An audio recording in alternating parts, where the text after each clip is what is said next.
लातूरला पाणी नेणारी स्पेशल ट्रेन कोट्याहून निघाली। पाणी भरण्यासाठी ट्रेन आज संध्याकाळी पोहोचणार।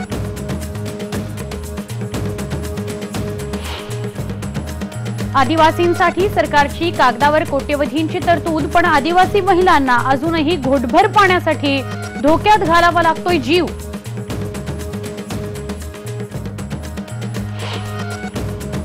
विदर्भ आणि मराठवाड्यातल्या बाजारांमध्ये हजारोंच्या संख्येने जनावरं दाखल, पण दुष्काळामुळे जनावरांना पाणी मिळेना, गिऱ्हाईकही मिळेना।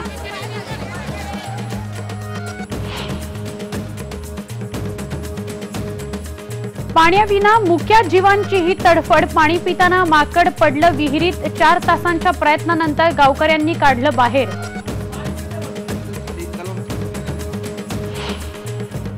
आज वानखेडेवर मुंबई इंडियन्स आणि पुणे सुपर जायंट्स येणार आमने सामने। आयपीएल मॅचसाठी पिण्याचं पाणी वापरण्यात येत आहे, भाजप खासदार किरीट सोमय्या यांचा आरोप।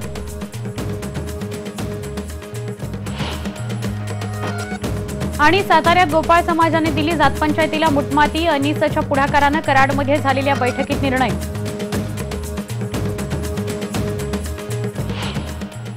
नमस्कार, मी सुवर्णा जोशी, गावाकडच्या बातम्यांमध्ये स्वागत।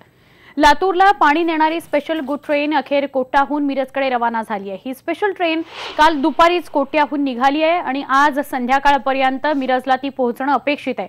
अंदाजे 25 लाख लिटर पाणी या ट्रेनमधून वाहून नेलं जाऊ शकतं। दुष्काळामुळे लातूरमध्ये तीव्र पाणी टंचाई आहे आणि त्यामुळेच लातूरला मिरजहून रेल्वेने पाणी पुरवठा केला जाणार आहे।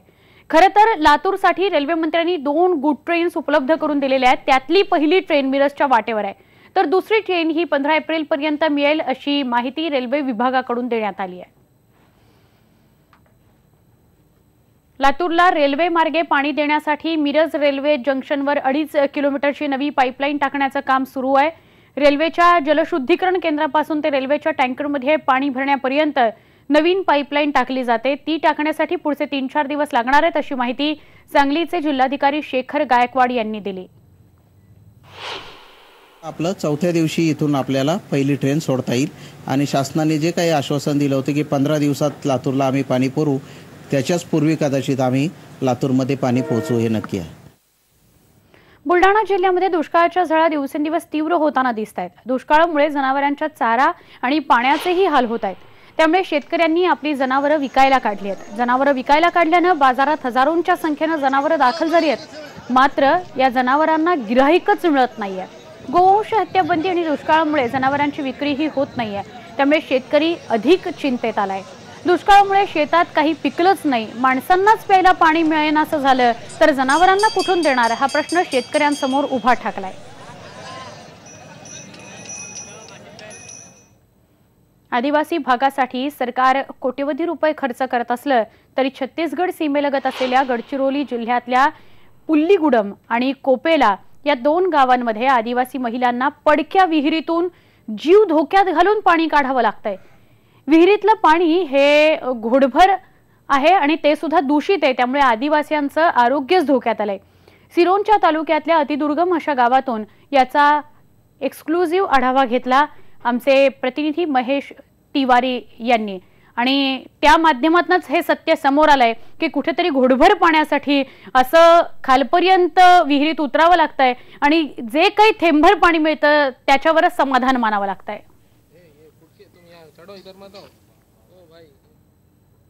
इंदापूर, करमाळा, माढा आणि दौंड या तालुक्यातल्या शेती पंपांना आजपासून दररोज फक्त 2च तास वीज पुरवठा केला जाणार आहे। त्यामुळे सध्या शेतात उभ्या असलेल्या जनावरांचा चारा, मका, भाजीपाला करपून जाणार आहे। जनावरांसह माणसांच्याही पिण्याच्या पाण्याचा प्रश्न गंभीर झालाय। शासनाच्या या निर्णयाच्या विरोधात मोठ्या आंदोलनाचा इशारा माजी मंत्री हर्षवर्धन पाटील यांनी दिलाय। रविवारी 10 एप्रिलला इंदापुरात पुणे सोलापूर महामार्गावर रास्ता रोको करणार असल्याचं पाटील यांनी सांगितलं, तर इंदापूरचे आमदार दत्तात्रय भरणे यांनीही रस्त्यावर उतरण्याचा इशारा दिलाय। 2 दिवसापूर्वी शासनाने उजनी धरणाचं जे बॅकवॉटर आहे तिथल्या सर्व गावांची विद्युत पुरवठा हा पूर्णपणे बंद करण्याचा निर्णय घेतलेला आहे। वास्तविक पाहता हा एक खूप मोठा अन्याय त्या प्रकल्पग्रस्त भागातल्या शेतकऱ्यांच्यावर होतोय। या संदर्भामध्ये रविवारी सकाळी 10 वाजता पुणे सोलापूर राष्ट्रीय महामार्ग हा इथं शेतकऱ्यांच्या वतीनं, काँग्रेस पक्षाच्या वतीनं आणि धरणग्रस्त कृती समितीच्या वतीनं आंदोलन घ्यायचं ठरलेलं आहे। जिल्ह्यात सगळ्यात मोठा जनावरांचा बाजार हा बीड शहराजवळच्या हिरापूरमध्ये भरतो। जवळपास 50,000च्या आसपास दुभती जनावरं विक्रीसाठी इथे येतात। दुष्काळामुळे ही संख्या दिवसेंदिवस वाढतीये।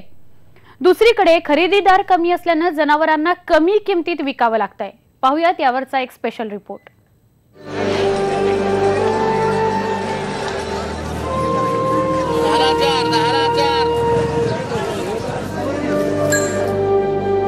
बीड तालुक्यातल्या केतूर मधल्या सुदर्शन घाडगेंनी खिल्लारी बैलांची जोडी या बाजारात विकली। लहानपणापासून ज्या बैलांसोबत त्यांनी शेतात घाम गाळला, 3 जोडी विकताना त्यांचं अंतःकरण जड झालं होतं। मुळातच डोक्यावर कर्ज आणि त्यात दुष्काळ यामुळे शेतात काहीच पिकलं नाही। माणसांनाच खायला अन्न नाही तर जनावरांना काय घालायचं या चिंतेतून त्यांनी मनावर दगड ठेवत आपल्या मुक्या सोबत्यांना बाजारचा रस्ता दाखवला। पण तेव्हाही 1.25 लाखांची खिल्लारीची जोडी त्यांना फक्त 75,000त विकावी लागली। 75,000 वापस होती तुमच्याकडे? ही लहानपणीपासून होते, चाऱ्याची कमतरता आहे आमच्याकडे जरा, त्यामुळे आता म्हणलं इतके चांगले छान बैल त्यांचं खराब होते नाही, त्याच्यामुळे विकले। दुःख वाटतं बैल आपले विकले पण आता काय निसर्गापुढे काहीच करता येत नाही। मासा दुष्काळाचा फटका केवळ जनावरांच्या मालकांनाच बसत नाहीये तर दलालांना सुद्धा त्याचा तडाखा बसतोय। जनावरांच्या विक्रीत त्यांना मिळणारी दलालीही आता कमी झाली आहे।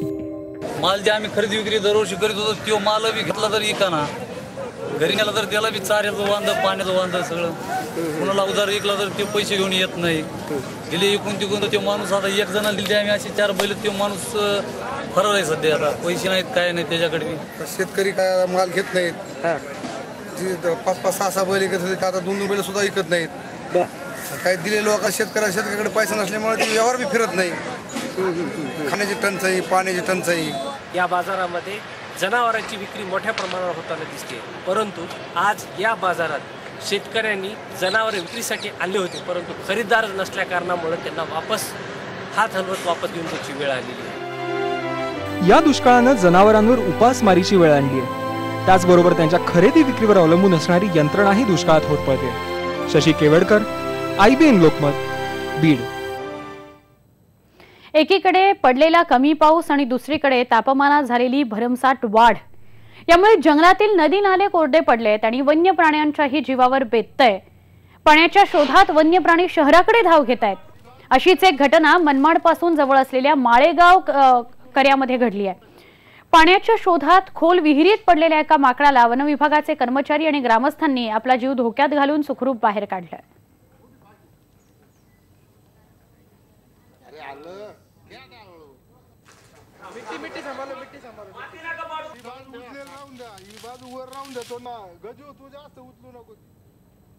आज IPLचा पहिला सामना आहे। यावर्षी राज्यात दुष्काळी परिस्थिती असल्याने राज्यातल्या क्रिकेट मैदानांसाठी लाखो लिटर पाणी वाया का घालवायचं असा प्रश्न विचारला जातोय। मुंबईतल्या आजच्या या IPL सामन्यासाठी पिण्याचं पाणी वाया घालवलं जातंय, त्याची नासाडी केली जाते असा गंभीर आरोप केलाय भाजपचे खासदार किरीट सोमय्या यांनी। पिण्याचं पाणी तिथे जात आहे। आज नवीन माहिती आली की वानखेडे स्टेडियमच्या समोर जे 1 किलोमीटर अंतरावर पिण्याच्या पाण्याची विहीर आहे, माझा मामा त्या भागात राहतो, तिथून पिण्याचं पाणी काढलं जाते, ते टँकर भरून भरून वानखेडेच्या स्पीचीस मध्ये जात आहेत। म्हणून आजचा सामना पण पिण्याच्या पाण्याच्या आधारावर जी पीच तयार केली गेली त्याच्या आधारावर होत आहे। IPLच्या अधिकाऱ्यांनी जनतेच्या सामोरे जावं आणि पिण्याचं पाणी वाचवावं। सगळीकडे दुष्काळी परिस्थिती आहे आणि या परिस्थितीशी मुकाबला करताना परभणीच्या एका शेतकऱ्यानं आपली अंजिराची शेती टिकवली आहे। माणिकराव सूर्यवंशी हे परिसरात चाचा म्हणून परिचित आहेत। त्यांना एकूण 12 एकर जमीन आहे। यातील 2 एकरमध्ये त्यांनी मागच्या वर्षी कमी पाण्यावरचं बहुवार्षिक अंजीर फळ पिकाची लागवड केली। एकूण 250 अंजिराची झाडं त्यांनी लावली। 2 वर्ष दुष्काळी परिस्थिती असून सुद्धा त्यांनी यंदा 3 लाख रुपये कमवलेले आहेत। शेततळी, ठिबक सिंचनाच्या योग्य वापराने पिकांचं योग्य व्यवस्थापन करून फळबागांमधून उत्पन्न टिकवण्याचा दुष्काळात त्यांनी प्रयत्न केलाय आणि जिल्ह्यात तोच चर्चेचा विषय ठरलाय।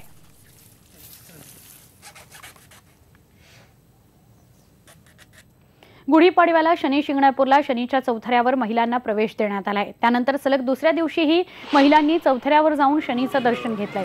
दुसऱ्या दिवशी शांततेत आणि भक्तिमय वातावरणात शनी दर्शन सुरू होतं। दर्शनासाठी महिलांची मोठ्या प्रमाणात गर्दी होती, त्यामुळे चौथऱ्यावरील गर्दी टाळण्याकरता संस्थांना उपाययोजना सुरू केलेल्या आहेत। दर्शनानंतर चौथऱ्यावरून खाली उतरण्यासाठी पायऱ्यांची व्यवस्थाही करण्यात आली आहे। त्याचबरोबर गर्दी नियंत्रणासाठी शनीला पूर्ण प्रदक्षिणा न मारता दर्शनानंतर खाली उतरण्याची सोय करण्यात आली आहे। शनिवार आणि रविवार लागून असलेल्या सुट्ट्यांमुळे शनी दर्शनासाठी मोठ्या प्रमाणात भाविकांची गर्दी होते। त्याचबरोबर महिलांच्या सुखसोयींसाठी अजूनही खास उपाययोजना करण्यात येणार असल्याचं संस्थांकडून सांगितलं गेलं आहे।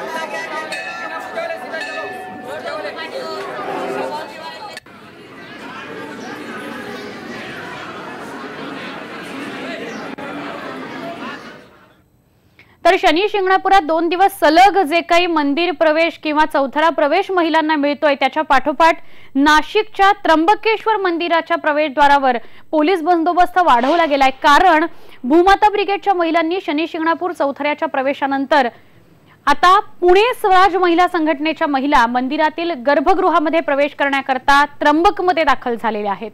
शनिदेवाच्या चौथऱ्यावर महिलांनी दर्शन घेतलं, त्यानंतर आम्हालाही आता या मंदिरामध्ये त्र्यंबकच्या गर्भगृहामध्ये प्रवेश हवा अशी या महिलांनी मागणी केलेली आहे। 20 तारखेपर्यंत जर प्रवेश दिला गेला नाही तर मोठं आंदोलन उभारणार असल्याचं पुण्याच्या या संस्थेचं म्हणणं आहे।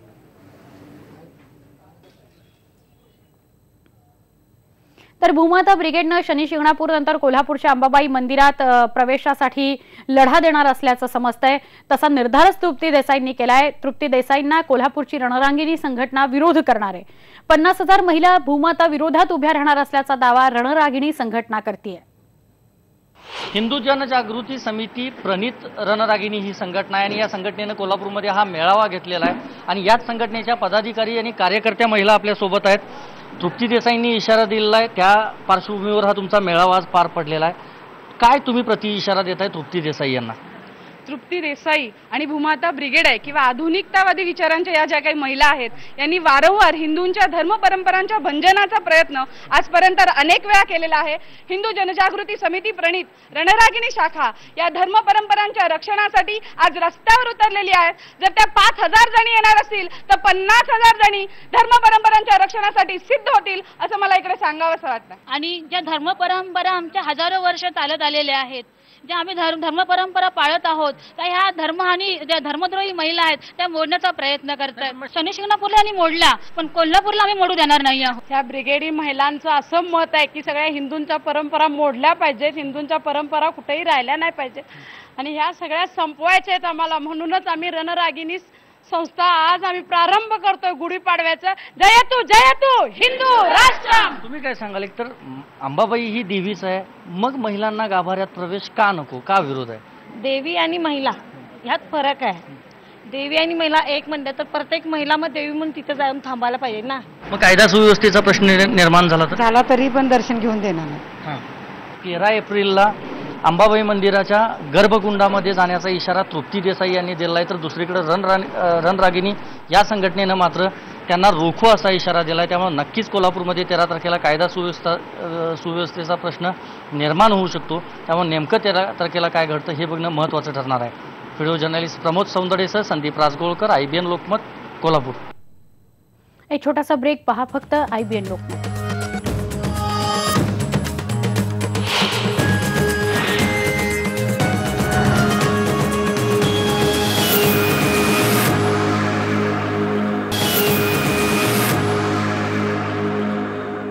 गावाकडच्या बातम्यांमध्ये स्वागत।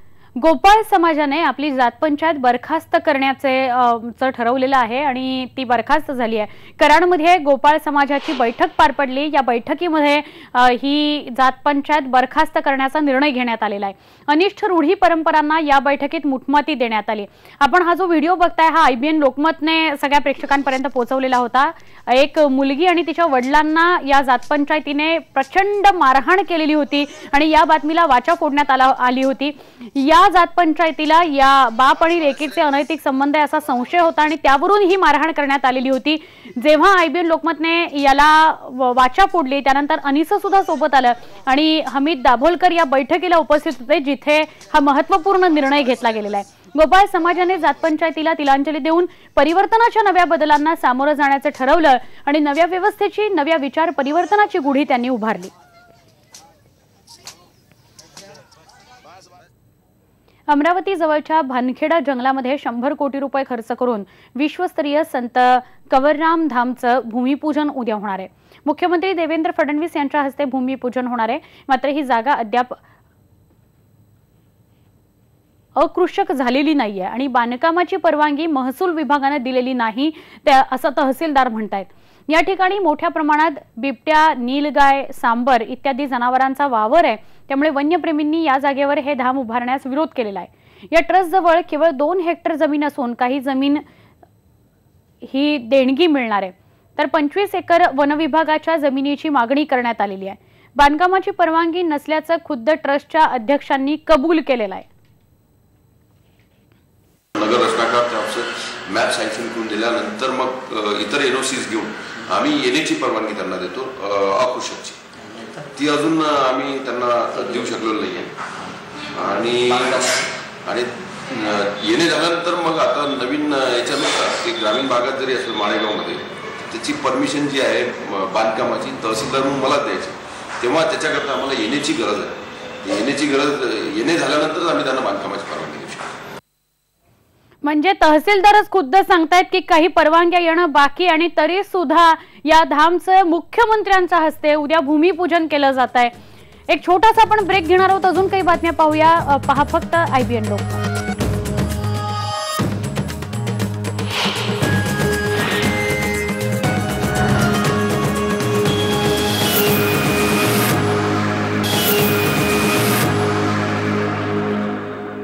बुलेटिनमध्ये एक महत्त्वाची बातमी येते गोंदियातून। गोंदियामध्ये लोकलेखा समितीचे अध्यक्ष काँग्रेसचे आमदार गोपाळदास अग्रवाल यांच्यावर जीवघेणा हल्ला झालेला आहे। पत्रकार परिषद सुरू असताना भाजपचे गोंदिया नगर परिषदेचे स्वीकृती सदस्य शिव शर्मा यांनी हा हल्ला केलेला आहे। गोंदियाच्या ग्रँड सिटा हॉटेलमध्ये हा हल्ला झालाय। नगर परिषदेतील भ्रष्टाचाराबद्दल आमदारांनी पत्रकार परिषदेत आरोप केलेले होते। या आरोपानंतर या पत्रकार परिषदेमध्येच हा हल्ला झालाय। नगर परिषदेवर भाजपची सत्ता आहे। आमदार गोपाळदास अग्रवाल यांच्या मुलालाही मारहाण करण्यात आली आहे। आपण ही दृश्य पाहतोय मारहाणीची, त्यानंतर पोलीस सुद्धा तिथे दाखल झालेले आपल्याला पाहायला मिळत आहेत। मात्र नक्की काय घडलं ते जाणून घेऊया आमचे प्रतिनिधी हरीश मोडघरे यांच्याकडे। हरीश, ही जी दृश्य आहेत ही अत्यंत बोलकी आहेत, मात्र नेमकं घडलं काय, कशा संदर्भातली पत्रकार परिषद होती आणि ही मारहाण कशी काय झाली? सुवर्ण, गोंदियामध्ये लोकलेखा समितीचे आमदार गोपाळदास अग्रवाल यांची पत्र परिषद गोंदियाच्या ग्रँड सिटा हॉटेलमध्ये सुरू होती।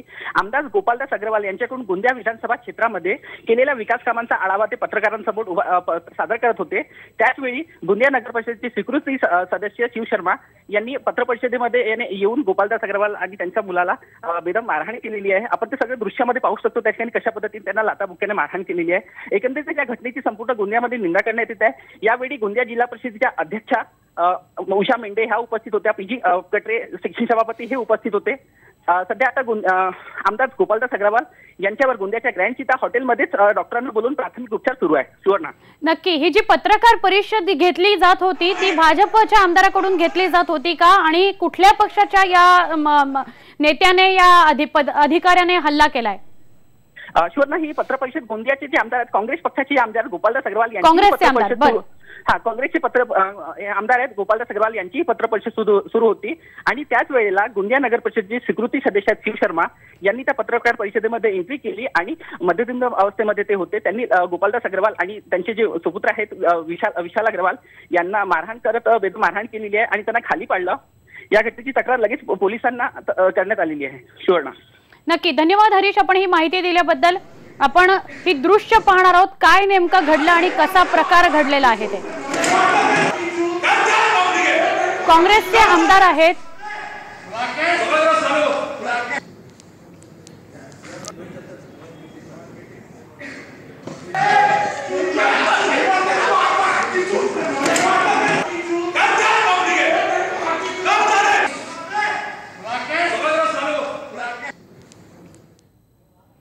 काँग्रेसचे आमदार आहेत गोपाळदास अग्रवाल, त्यांच्यावर आणि त्यांच्या मुलावर हा जीवघेणा हल्ला करण्यात आलेला आहे। भाजपचे गोंदिया नगर परिषदेचे स्वीकृती सदस्य जे आहेत शिव शर्मा, त्यांनी हा हल्ला केलाय। आपण या बातमीसह गावाकडच्या बातम्यांमध्ये इथेच थांबणार आहोत। पहा फक्त IBN लोकमत।